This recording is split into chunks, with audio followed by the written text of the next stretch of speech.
చరణ్ టీవీకి స్వాగతం. పేటలో ప్రత్యేక అధికారి హరికృష్ణ ఆకస్మిక తనిఖీ.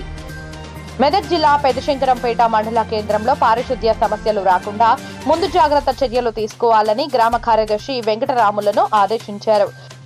గ్రామ సభల్లో ఇంటింటా పారిశుద్ధ్యం పాటించాలని ప్రజలకు సూచించారు.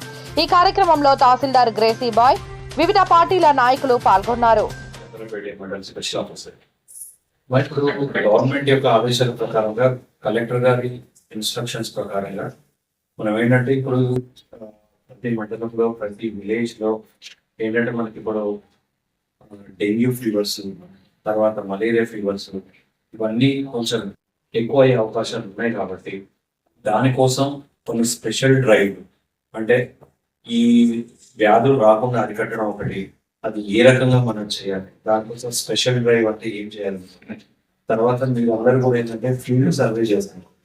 ఎక్కడైనా ఫీవర్స్ వచ్చినాయా, లేకపోతే ఇంకేదైనా ఇబ్బందికరంగా పరిస్థితులు ఉన్నాయా, లేకపోతే అక్కడ ఇంకేమైనా శానిటేషన్ పరంగా తీసుకోవాల్సినటువంటి ఏమైనా చర్యలు ఏమైనా తీసుకోవాలా మనం శానిటేషన్ పరంగా, లేదా స్కూళ్ళల్లో కానీ అంగన్వాడీ సెంటర్లో కానీ, లేకపోతే మన బీసీ వెల్ఫేర్ కానీ ఎస్సీ వెల్ఫేర్ కానీ ఇంకెక్కడైనా సరే మనకు అన్ని శుభ్రంగా ఉన్నాయని. ఎందుకంటే స్కూళ్ళలో ఎస్పెషల్ ఏంటంటే ఎక్కడన్నా ఏమైనా తేడా వస్తాయంటే ఎక్కువ మంది పిల్లలు ఒకే చోట ఉంటారు కాబట్టి ఎక్కువగా ఎఫెక్ట్ అయ్యే అవకాశం ఉంటుంది. కాబట్టి స్కూళ్ళల్లో కూడా ఎక్కువగా మనం ఎక్కువ కాన్సన్ట్రేషన్ చేయాల్సి వస్తుంది. అదేవిధంగా ఎక్కడైతే మనకు స్కూళ్ళల్లో ఈ కుకింగ్ స్టాఫ్ ఉన్నారు, అంటే వంట వండుతున్న వాళ్ళు ఎవరైతే ఉన్నారో వాళ్ళ విషయంలో కూడా ఏంటంటే ఒకసారి ప్రాపర్ చేయండి. రెండోది ఏంటంటే మీరు ఎవరైతే అంటే ఇంటింటి సర్వే చేస్తున్నారు, అంటే ఎక్కడైనా ఇంట్లలో జ్వరాలు ఉన్నాయా, ఆరోగ్యపరంగా ఏమైనా ఇబ్బందులు ఉన్నాయా అని ఉన్నప్పుడు మాత్రం దయచేసి కరెక్ట్ సర్వే చేయండి. ఎవరు చేస్తున్నారు సర్వే? ఆశా వర్కర్స్ చేస్తున్నారు. ఆశా వర్కర్స్ చేస్తున్నారు కదా.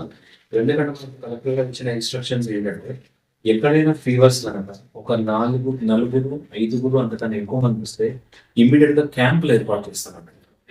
కాబట్టి దయచేసి మీరు ఏంటంటే ఏదో నామకే వస్తే చేయకుండా, అంటే ఏదో జ్వరం వచ్చిందంటే ఏదో ఒకళ్ళకి వచ్చిందని రాసుకొని పోవడం కాకుండా కరెక్ట్ గా వెరిఫై చేయండి. కరెక్ట్ గా వెరిఫై చేస్తే ఏంటంటే ఖచ్చితంగా ఇంకోటి ఏంటంటే మీరు చేసిన వెరిఫికేషన్ ని మళ్ళీ డబుల్ చెక్ ఉంటుంది.